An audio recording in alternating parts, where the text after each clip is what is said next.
Is a case like no other. Where would he apply the electrodes? But the genitals was his favourite spot. Have you listened to their stories? Is there any truth to them? Truth? It is not psychiatry.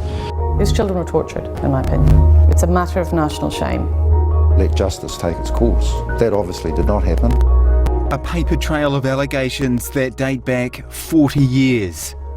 Last time I would have read this was probably back when I made it. Charlie Symes is reading the statement he gave to a patient rights group when he was just 15, alleging psychiatrist Selwn Leeks shocked his genitals at Lake Alice Hospital. Which is just straight pain. For a kid, it was a scary place, scary people. Marty Brandt is another patient of Dr. Leeks. He applied shock treatment to my genitals, left with permanent burn marks on the underside of my penis. Like Charlie, a tough man, once a terrified teen. I was sent to Lake Alice because I was put in Kawatiri Boys Home. It was a pretty brutal experience in there, and I escaped on a tractor uptown to live in, and so they put me in a security block. So I thought if I screened the place down they'll let me out, and they let me out all right, and they let me out and put me in Lake Alice. In the end, it just wasn't worth saying a damn thing. We just sort of suffered in silence. Silence is what you'll find if you visit where Lake Alice once was, long since demolished. According to the United Nations, more than 200 acts of ill treatment and torture are said to have occurred in this very place. Allegations principally directed at Chief Psychiatrist Selwn Leeks. Do you apologise for anything? No, I don't think I do. The Lake Alice Child and Adolescent Unit was set up in 1972 for children with behavioural problems aged between 8 and 16. Selwn Leeks was in charge. I think he went too far. I think he got carried away with his own sadism, his own cruelty, and didn't recognise it. Former nurse Brian Stabb worked at Lake Alice. It's had its own rules, its own staff, and it's very secretive. Leeks would have known that what he was doing was over the top. Condemnation of Leeks' conduct at the hospital has often focused on his use of electroconvulsive treatment or ECT on children. It's effective, it's quick, it's life-saving. Do you acknowledge that electrocompulsive therapy was used at Lake Alice quite extensively? Not extensively, it was used on the average, I guess. Brian says Leeks gave electric shocks to children without anaesthetic or consent. The UN says this can constitute torture. That was assaultive. From the moment the kid was told he was having ECT, dragged up the stairs, and he fought and resisted. I actually confronted him, which was, you didn't do in those days, but it really disturbed me so much. I was just about in tears. It was made very clear to me that get your gob shut or you're out. Talking to a journalist in 1977 about giving ECT, Leeks said, quote, "If there is a struggle, there is a struggle. This happens very occasionally. Kids, by and large, once they are going to get it, do not resist." And Brian denies Leeks' claim that besides headaches, ECT is painless. Oh, codswallop.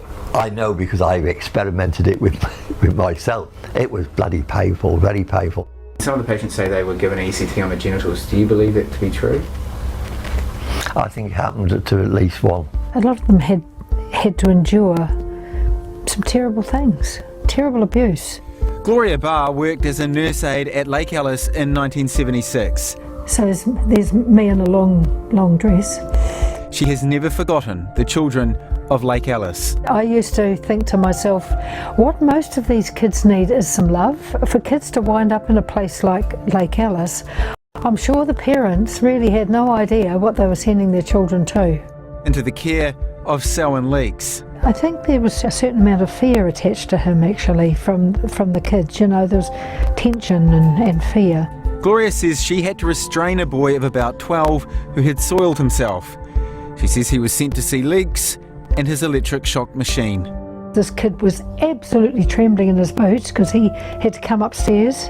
I was up there as one of the people who held this child's joints. We've made extensive efforts to contact Selwn Leeks ourselves without success. Are you shamed by anything you've done? No. Indeed, other staff have said Leeks wanted to treat patients, not punish them. That is what this nurse told 2020 reporter Richard Langston in 2001. I think he was honest. I think he was trying to treat them. From what you observed, would you say he was misguided? With hindsight? Oh, definitely. To a 10-year-old to 15-year-old child, unmodified ECT, I must agree with him, it would seem like torture. I can only apologize for myself that I had to be part of the program. Back in 1977, such was the public concern with ECT, media were invited to film a session with an adult patient at another hospital. Does this look like how ECT was applied to the children? No, he just drifts off. He doesn't look terrified. When somebody's terrified, their eyes tell you. No, not in terms of unmodified ECT, no. You don't have to be a rocket scientist to figure out that what you're seeing when a kid is being held down and given shock, that this is bloody wrong, you know. Do you think there's a need for apology? No. While researching this story, we came across an article here in Archives New Zealand, authored by Selwn Leeks in the 1970s. It gives a glimpse into his thinking at the time. Writing with apparent concern, he said crimes against children are, quote, the safest to commit in this fresh young land. There is so little chance of detection, less so conviction, the adult's word versus that of the unwanted child. Our investigation centres on another Leeks method, given less attention: electric shocks given to children for bad behaviour. Leeks called it aversion therapy. Patients call it assault. I think that Lake Alice was a place where they like to torture people. Kiwibank was only 14 when he arrived at Lake Alice, where he says Leeks shocked his testicles. Still to this day, I'm 60 now, I still can't get over it. Kevin was also seriously assaulted by another teenager we'll call George. When Leeks learned George had attacked other boys, he had George held down and offered his victims, including Kevin, the controls of the electric shock machine. Sitting in the corner of the locker room on a mattress, he was actually quite terrified. It was a scene captured in these drawings from another boy who was there, Bruce Harkness. One by one they called us in individually. Leeks said, you know, what has he done to you, and now's the time, you know, you can have your pound of flesh back. We were offered the availability if we wanted to electrocute him ourselves. I declined the offer. It was something I didn't wish on anybody. I actually saw Dr. Leeks put the electrodes on the genital area. The guy was screaming that loud you couldn't hardly hear him. Leeks has called these claims completely untrue. George died in 2016. His wife says he never forgot this incident. Just as one of the most traumatic experiences he'd had. Neither he nor anyone from his family have ever before spoken publicly of his case. We are withholding his real name to protect his family's identity. For the first 10 years of his life, he was physically abused, and that's how he ended up in social welfare care. He was going to school with injuries, just really sad. We talked about the fact that he was abused while he was there, and that he had actually done some abusing himself. But George's torment wasn't the only one Bruce captured in his drawings. On another occasion, he saw a boy called Christopher, alone with two nurses. I walked past and witnessed him being held in a chair by one nurse, and he had electrodes across the groin area as well on his leg, and he was screaming profusely, and I stopped and hesitated for a minute, and the nurses just glared at me like, move along. This is Christopher Fry as he is now. Back then he was a young boy whose problems at home resulted in admission to Lake Alice. What happened to your father? He died 4 days before my 5th birthday. Chris hasn't seen Bruce in more than 40 years. He's never seen this drawing before. Didn't do it. Had no pants on. I was really underpants. So that's the room where that happened? That's the quarters. On that chair? On that chair. It's believed these two nurses are now dead, but Chris says Leeks also punished him with electric shocks. Sit there on that doll and doll it up and watching you shaking like on the bed, say he's a person. He's not a person. Of even more concern is that Leeks gave Chris electric shocks, even though he knew Chris had a pre-existing heart condition. And they still gave you shocks? Yeah. Like I said, you're talking about a place that didn't give a In 1977, the outrage surrounding Dr. Leeks' conduct eventually triggered a flood of investigations. The first, a commission of inquiry, cleared Dr. Leeks of wrongdoing. The second investigation was carried out by Ombudsman Sir Guy Powers. He found another patient had been given electric shocks without his consent and had been the subject of a grave injustice. But what's never been publicly revealed is that Sir Guy's inquiry ran into direct resistance from Dr. Leeks himself. On the day the Ombudsman's investigators turned up to interview the patient, Dr. Leeks had him shocked without anaesthetic before he could be spoken to. I can remember Selwyn saying that medical treatment did not give way to political expediency. I remember those words really clear. So this boy was going to get ECT regardless of the fact the Ombudsman was coming in half an hour's time, and regardless of the fact he was going to be unconscious when he got there. It provoked a stern warning from the Ombudsman, who wrote to Leeks' bosses at the Department of Health. It appears to me that the administration of ECT onto the boy on that day may have been a deliberate attempt to prevent the performance of inquiries made by my office into the matter. In the end, the issue was taken no further. After the Ombudsman's findings were released, the Lake Alice Medical Superintendent Dr. Pugmire told the media he thought the report was excellent and that only good could come of it. But Dr. Leeks wasn't out of the woods yet. After patients Kiwibank and Chris Fry both travelled down that road to leave the hospital for a final time, they would both end up complaining about Leeks to his boss, the Director of Mental Health, Dr. Selwn Leeks. Everything that I've spoken to you about, I've spoken to Myriams about, and yeah, I found him to be a reasonable person. Dr. Myriams sent Kevin's complaint to the local ethics committee and had the ECT machine removed from the adolescent unit. He took my concerns very seriously. Meanwhile, Chris and his mother complained to Chris's social worker. In a file note, the social worker wrote, Fry gave a truthful and consistent account regarding instances of staff misuse of ECT equipment. Chris also complained to police. But did you tell the police who at Lake Alice had hurt you? Yeah. And who did you tell them had hurt you? I said Dr. Leeks. As well as receiving complaints from patients, Dr. Selwn Leeks even fielded concerns about leaks from the Lake Alice Medical Superintendent. He wrote, I can hardly accept responsibility for treatments which I did not know were occurring, given by a machine I did not know existed and still do not like, and for reasons of which I am totally unaware. Brian Stabb remembers seeing Leeks while he was under investigation in late 1977. I do remember him telling us that he was getting his affairs in order because he feared he might end up in prison, and yeah, that he saw himself as a victim of it. It was left to the Medical Ethics Committee to deal with Kevin's complaint about being made to shock George. Leeks wrote to the committee, the treatment was described to the boys and they were asked to speak about what it was like for each of them to be assaulted the way he had attacked them and how it felt to be so treated. At that point, they pressed the switch and gave George a single shock.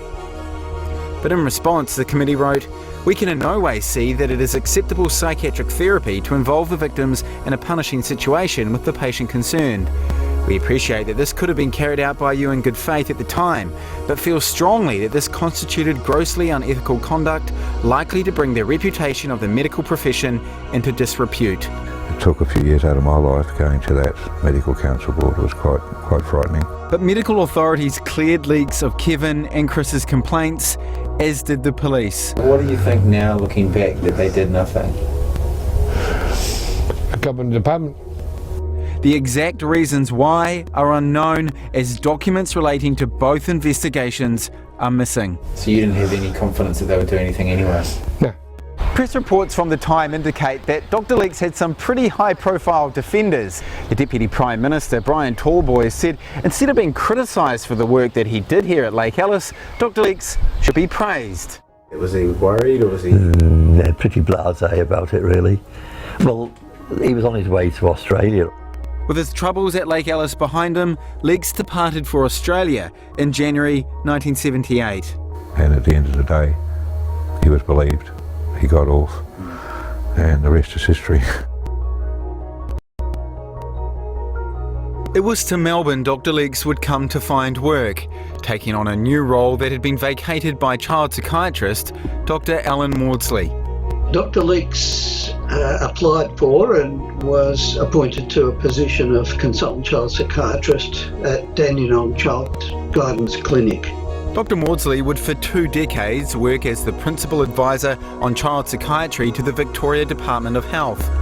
He never used ECT on children. The conditions for which ECT is effective are conditions that almost never occur in young people under 18. Selwn Leeks was the only person I ever spoke to that thought it was appropriate to use. Alan wasn't even aware of Leeks' conduct at Lake Alice until we contacted him in 2019. Had I known any of those things, I certainly wouldn't have wanted him to be working for me in any shape or form. And what's more, he says Leeks brought his questionable treatments to Australia.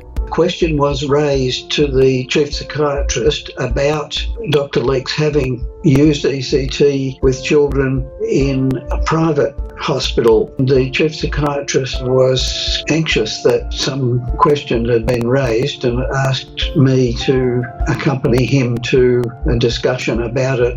Attempts by Newshub Nation to obtain any information held by Australian authorities about Dr. Leeks have been declined. The most serious allegation made against him during this period was of sexual assault.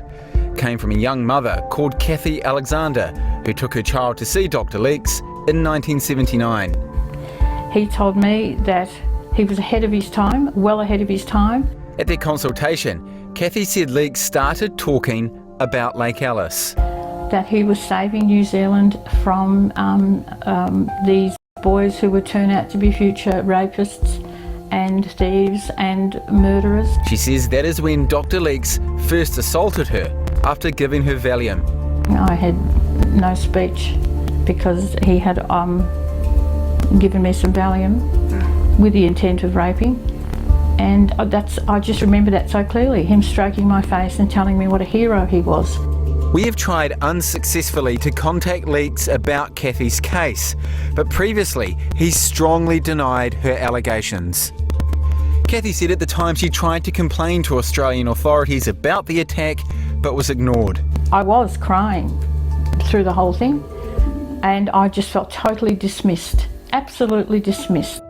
Dismissed until a day in the early 2000s when Kathy read media articles describing Leeks' time at Lake Alice. And then I decided that I was actually going to report it again, and I just thought to myself, I'm going to charge him. I'm going to go to the police. While Australian police found insufficient evidence to prosecute, Kathy did not stop. She sued Leeks for the assault, and in 2006, a court found in her favour. The judge said, "In my opinion, this was a most serious series of assaults. The defendant grossly abused his position and took advantage of a particularly vulnerable patient. His conduct was most reprehensible and a gross dereliction of the duty that he owed to the plaintiff." I won, and I was extremely happy that I had won. Kathy was shocked to learn during the case that Leeks had even been allowed to work in Australia after what he'd done at Lake Alice. To me, he seems that he was protected. Somebody was protecting him in the medical board, and I have no idea why, because his crimes were so atrocious, and they had been made public. The judge ordered Leeks to pay Kathy 55,000 Australian dollars in damages. But 13 years on, she hasn't seen a cent. Leeks was declared bankrupt. He never paid me any damages. But she says what can't be broken is what the judgment meant to her. she was believed. To say, please, I'm not lying. Yeah. And that lines me up with the children of Lake Alice who were not believed. And they went through so much worse. Was it nice to be believed finally? Yeah, well. Kathy's sexual assault by Leeks shares some similarities with an account we've previously reported on from Lake Alice patient Sharon Collis. He put me to sleep and he would interfere with me. Sharon was only 13 when she says this attack occurred. And I'm sure he raped me. She was interviewed by New Zealand Police in early 2019, but no charges were laid against Leeks due to insufficient evidence. I want him brought back. He's got away with it. He had life, he took my past away, he took my future away. For all the others from Lake Alice, it would take decades for them to again come forward, as Kiwibank did in 2001 to the 2020 program. I believe he'll always have in his heart this evilness. Along with 90 other patients, he joined a class action filed by lawyer Grant Cameron against the government. I regard it as a case of systematic child torture carried out by one individual. The lawsuit was settled. The government apologised and appointed retired judge Sir Rodney Gallen to distribute millions in compensation. The treatment they were subjected to was not acceptable by any standard. Patients, including Marty Brandt, told Sir Rodney of being shocked on their genitals, which Gallen found was outrageous in the extreme. In 2002, when I saw Sir Rodney Gallen, and I'd never met any of the other patients, I didn't know who any of them were back then, and exactly what I told them, what happened, matches up with what all the other patients said. There's the evidence here. Did you think there was enough evidence to lay a criminal prosecution? Absolutely. We had ample evidence on the files that we conducted for our clients. I think to convict without difficulty. Bolstered by Gallen's report, Kevin and 54 other patients sent written complaints to police in the early 2000s. Assistant Police Commissioner Malcolm Burgess headed the investigation.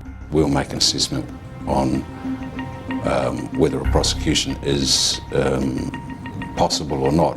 A child psychiatrist told police Leeks' treatments were often very poor or inappropriate. Other psychiatrists went even further. Electric shocks for the purposes of getting children to modify behaviour is not medicine. It is not psychiatry. It is unacceptable. And in these circumstances, it's assault. It's grievous bodily harm. It was inappropriate behaviour. A number of those instances, it would have been assault. But to patients' frustration, police only interviewed one of the 55 complainants. No, not at all. No, I never saw the police at all. Yes, it probably does have a lower priority than current matters. Kevin tried on a number of occasions to speak to police about being punished with electric shocks, but they wrote to him in 2005 to say an opinion provided by the Crown Law Office essentially dismisses this allegation and suggests that it is more a medico-legal issue. The Crown Law Office are the government's lawyers. Kevin now wants to know why police got advice from Crown Law on prosecuting Dr. Leeks. It's because, unbeknownst to him, between 1994 and 2002, Crown Law defended the government against claims of abuse made by other patients against Dr. Leeks, cases that were eventually settled. That meant the allegations were never tested in court. Julian Kincaid is a former Crown prosecutor. There is no doubt in this case that to a reasonable person in the street, there appears to be what at best can be described as a conflict of interest. Indeed, Leeks and the government only settled the lawsuit after failing to block the Lake Alice patients' claims in the courts. In court papers obtained by Newshub Nation, Crown Law told a judge that so much time had passed since the events of the 1970s that allowing the cases to proceed would be unjust and would prejudice and embarrass Leeks and the government. Look, I can't put it into words. The government just wanted to cover up right from the word go. Crown Law investigators also have obtained 38 witness statements from former Lake Alice staff members. Newshub Nation asked if these statements disclosed evidence of any criminal offending. Crown Law said, "We are refusing this request in order to maintain legal professional privilege." I think if we're going to speak in stereotypical terms, that the Crown itself has always been reluctant to lift the lid on things, to expose them to the harsh light of day. Crucially, Crown Law did not tell police of the existence of those staff statements. Instead, they advised detectives there was insufficient evidence to charge Leeks. To this day, the contents of those statements, including whether or not they contain evidence of crimes, remains secret. They just need to make sure that the investigation was properly carried out, and that's where the failure lies with Crown Law, in my opinion. Earlier this year, Crown Law opposed our attempts to see evidence given by Leeks in the 1994 case. The court, though, said we could see it, and for the first time we can reveal how Leeks says he left New Zealand in the 1970s. In his evidence, Leeks said the Medical Council gave him a certificate of good standing, and the Royal Australian and New Zealand College of Psychiatrists offered him the directorship of a child psychiatric unit in Melbourne. To recommend him so that he could carry on practicing in Australia is also disgraceful. It's a disgrace. It's a matter of national shame. They've absolutely turned a blind eye to something that was unacceptable behaviour. We can also reveal during the police investigation in the 2000s, nurses told detectives Leeks had assaulted patients. And so did you tell them that you figured that particular incident was an assault? Yep. So are you surprised that they never acted on that? Yep. That's probably not true. I'd say I wasn't surprised. I was disappointed. And we can also reveal that another nurse told police he saw Leeks apply electrodes to a boy's genitals. The patient we know as George. Probably his worst ones were when he was shock treatment to his genitals. With the permission of George's wife, we accessed the files police hold on George's time at Lake Alice. Contained within it was this job sheet from Malcolm Burgess of an interview he did with a nurse in 2006. He said Dr. Leeks applied the electrodes from the ECT machine to the genitals and thighs of a boy in the child and adolescent unit. This was the same incident witnessed by Kevin and Bruce Harkness.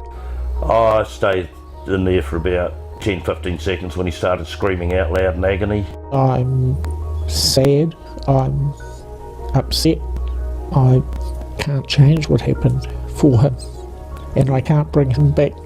George later police complained in October 2006. He drew this simple picture of the incident from memory and describes Leeks giving him repeated painful electric shocks to all parts of his body. But detectives never interviewed George, nor is there any record he was told of the nurse's evidence. The police had the statements from all these people and they did nothing about it. Malcolm Burgess has since left the police and not responded to our questions. Frustrating because nothing eventuated out of it. In 2006, with Leeks living and working in Australia, patients did have success complaining about him to Australian medical authorities. Facing 39 disciplinary charges, including for giving electric shocks to Kevin's genitals, Leeks agreed to retire, an outcome authorities said would protect the public. But despite this, in 2010, New Zealand police decided Leeks would not face charges. An investigation conducted by the police into the matter, which I found quite extraordinary. The officer in charge of that took no steps whatsoever to contact me or any of my clients. And right up to this present day, he's just destroyed me. To test the strength of the police conclusion, we asked retired detective Dave Pizzini to consider the evidence. We were talking about sustained and systematic physical and sexual abuse of children. The fact that none of those perpetrators have been held to account in the criminal courts is reprehensible. He says charges should also be filed for patients where ECT was given without consent. If only a handful of them have been formally interviewed by specialist interviewing staff, I just think that that's a dereliction of duty. We can reveal 2 former senior detectives who worked on the Lake Alice investigation in the 2000s have told us they believe Leeks should be prosecuted and that a huge injustice has occurred. And I don't think any reasonable jury properly directed would come to any conclusion other than it was gratuitous sexual violence. In November 2018, another man went to police alleging Leeks shocked his genitals. But he was told in an email by detectives, at this stage, police will not be looking into those type of allegations. But following our inquiries, the complainant and another man were interviewed earlier this year. They're still waiting to hear if Leeks will be charged. Former prosecutors say he should be. This case is a disgrace, it's disgusting. Those children were abused 3 times. They were abused to lead them into having to be at Lake Alice. They have been abused and tortured in Lake Alice, and they are abused a 3rd time by the fact that the police and Crown lawyers who should have made the proper decision to prosecute on their behalf failed to do that. And the prosecution could still be brought, in my opinion. There are some people in power that have made some very important decisions along this journey that need to be asked some serious questions about their decisions. Those very questions will be asked by the Royal Commission into Abuse and Care, which is now investigating Lake Alice. And the government may also face a grilling from the United Nations. Well, if you electrocute somebody on the genitals, it's certainly cruel, inhuman and degrading treatment, and there's a good argument that it rises up to the level that would amount to torture. Law Professor Chris Gledhill is an expert in criminal, mental health and international human rights law. He says for years the United Nations Committee Against Torture has been asking questions about Lake Alice. That it was not satisfied that nobody had been held to account for what happened at Lake Alice. That suggests to me that the committee is interested in getting to the bottom of what happened there. And he says the UN will likely want to know why information held by Crown law for 2 decades has not been passed to police. Yeah, well, that looks like a procedural flaw, because obviously if you've got the police investigating potential criminality and you have information in one arm of the state that's relevant to that potential criminality, it should be passed on. For now, the children of Lake Alice still wait for justice. Jail time would be a good thing, although I doubt if he'll ever get that. If anyone commits a crime, they're accountable for it, no matter what it is.